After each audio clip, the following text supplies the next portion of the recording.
We're ready to begin chapter 4, section 4. This is kind of where the chapter takes a little bit of a hard turn. Not necessarily these first 3 problems, but you'll see after this. So this is where you need to really step it up.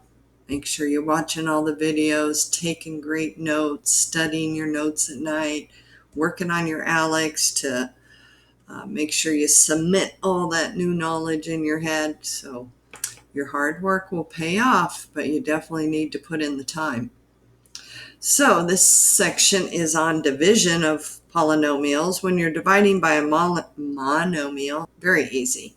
It just gets ugly when we start dividing by binomials and trinomials and all that good stuff. So let's talk about monomial division. So mono means one. That means we're dividing by a single term. So when we're dividing by a single term, whatever's in the denominator needs to divide into both or everything in the numerator. So this is the same thing as A divided by C plus B divided by C. And then with the subtraction sign, same thing. A divided by C minus B divided by C.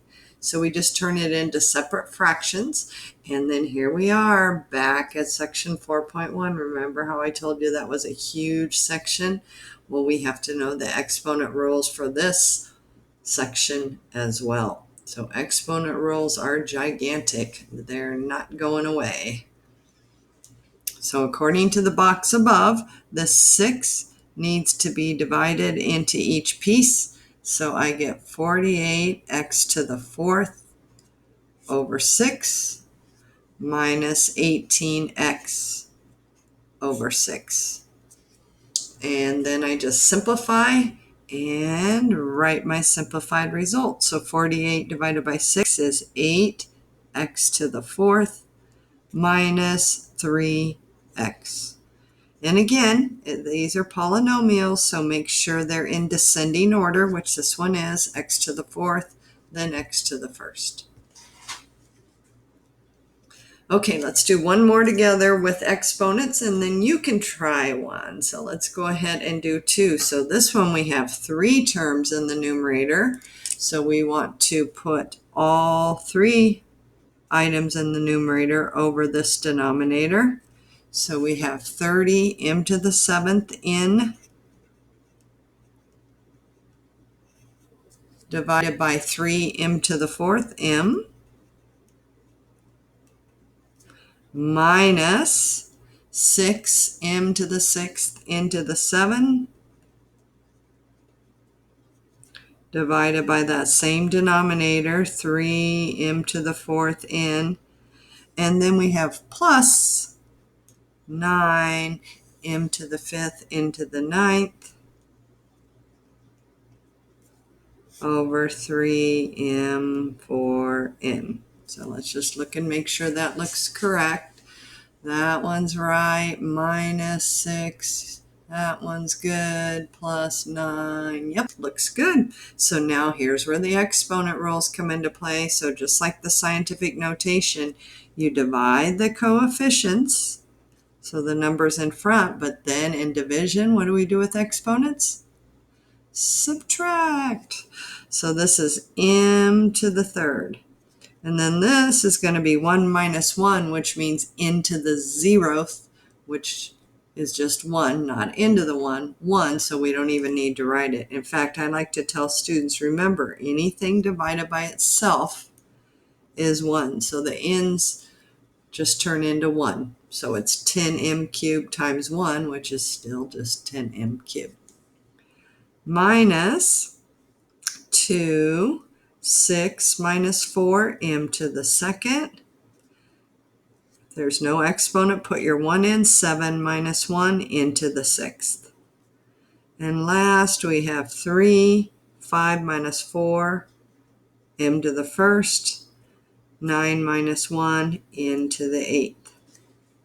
So remember, when we're trying to decide if the order's correct and we see multiple letters, we only look at the letter that comes first alphabetically.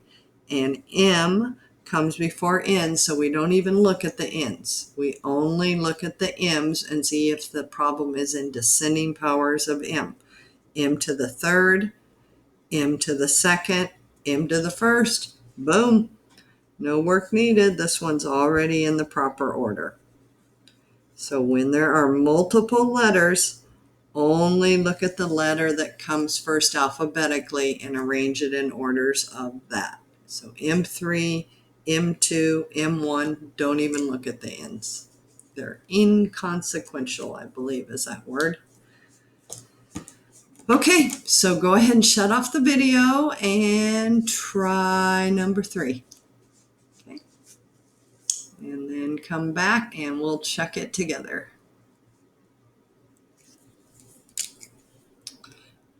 So we have 20x to the 4th divided by negative 4x to the 4th. And then we have negative 16x squared divided by negative 4x to the 4th. And then we have positive 12x to the 6th divided by negative 4x to the 4th. This is the one I put on the test last semester, and a lot of students missed it. Mostly sign errors and the middle term. The middle term, you have to be careful with the order you subtract, because we learned when we were doing the exponent rules that order matters. So let's pay attention to the exponents. Excuse me. And let's make sure we pay attention to the signs.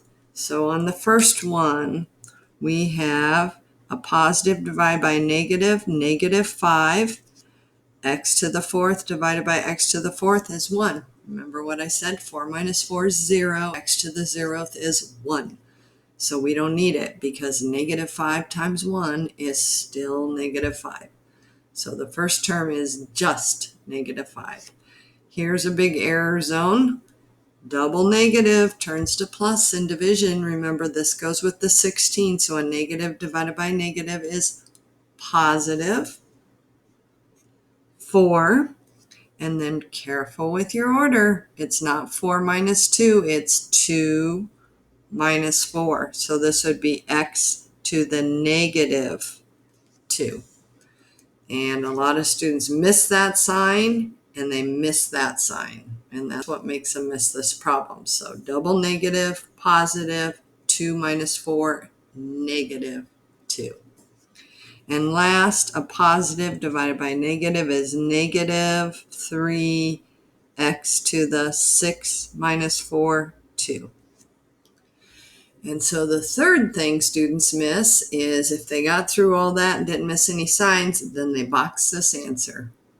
Well, this is another reason you needed to do a good job on 4.1 notes, because we learned you can never leave a negative exponent in an answer.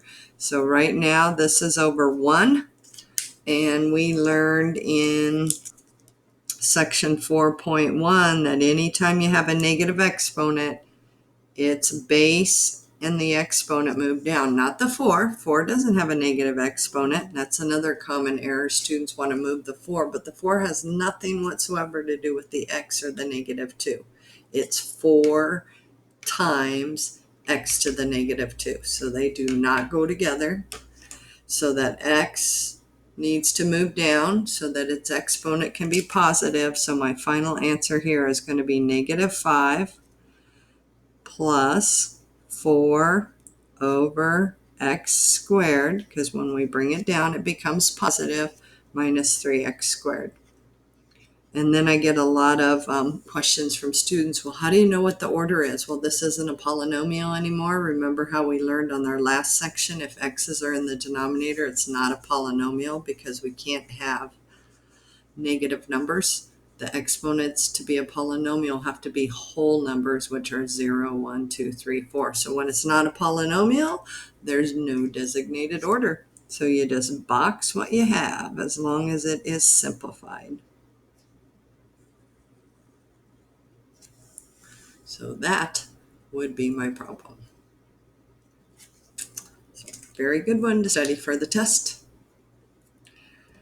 Okay, done with the easy stuff. Now we're going to start long division, and long division isn't fun with numbers. It's really not fun with polynomials. It's not that it's so bad, they're just long. Like we're going to have problems that are half a page long. So this one is a nice little short problem. I really don't even like going over this problem because what I've learned is it's really hard to pick up in the middle of someone else's problem and follow what they're doing, but at least we can explain the steps. So I like to give students as many hints as I can when they're doing this. So I do a nice simple one over here on the side first. And I say, let's talk about what steps we do here. So we divide 9 by 2 and we say, okay, it goes in 4. So our first step's division. Then what do? 4 times 2. We multiply. Then what do? Subtract. And we write our answer as 1 over 2. So this would be 4.5. So I've just devised a little system here. It's divide, multiply, then subtract. And that's the exact same steps we're going to do over here. Divide, then multiply, then subtract. So when I'm dividing, I only divide the front term by the front term. So this is my original problem. I write it as a long division problem. So this is the divisor. It goes outside. This is what we call the dividend. It goes under the division sign. And we divide x squared by x. And we learned in 4.1 again that you subtract your exponents. 2 minus 1 is x to the first. So after you divide, you put your quotient right up there, just like we did with the 4. So division's done. Then the next step is multiply. And I tell students to write this because I worked in a tutoring lab for 10 years before I became a full-time teacher. And students would come to me and go, I get to this step and then I don't know what to do next. I teach them this and I say, just look at this. It'll tell you what the next step is. So the next step, and remember the 7 isn't here yet, is to multiply just like you did here. But I have 2 terms up there, so I have to multiply by both. X times x is x squared. X times 7 is 7x. Okay, so I'm like distributing. So x squared plus 7x. And then you saw we added the negative, so we have to do that here too. But you need to make sure you distribute it. Just don't change the sign of the first thing. You need to change the sign of everything in that row. So if you've done the problem correctly, the first term should cancel. X squared minus x squared, yep, that cancels. And then you do 14x minus 7x, which is 7x, and then you bring the next number down, 49. So I just finished subtracting. And then this is usually where students go, I don't know what to do next. Well, you go back to the beginning and repeat. So we're working on dividing the front term by the front term. So what is 7x divided by x? So does everybody agree that x's cancel? Anything divided by itself is 1, so I just get 7. Well, that's where that came from. So we're back at the step. We write the number up there. So division's done for a second time. Now I multiply. This time I'm going to be taking 7 times both of those. So 7 times x, 7x. 7 times 7, 49. And then I had to change the signs. I should have made those in yellow so you saw that they were changed. So 7 times x, 7x, 7 times 7, 49. And this is the scene I have my students say. Draw the line, change the sign. So every time you draw this line, change the sign. So there you can hear them in class when they're doing it. Draw the line, change the signs. Draw the line, change the signs. Because these were both positive, so I made them both negative. Front terms cancel, and those cancel. So my quotient is x plus 7. My remainder 0. And like I said, it's kind of hard to jump in on the middle, but we'll do some on our own next.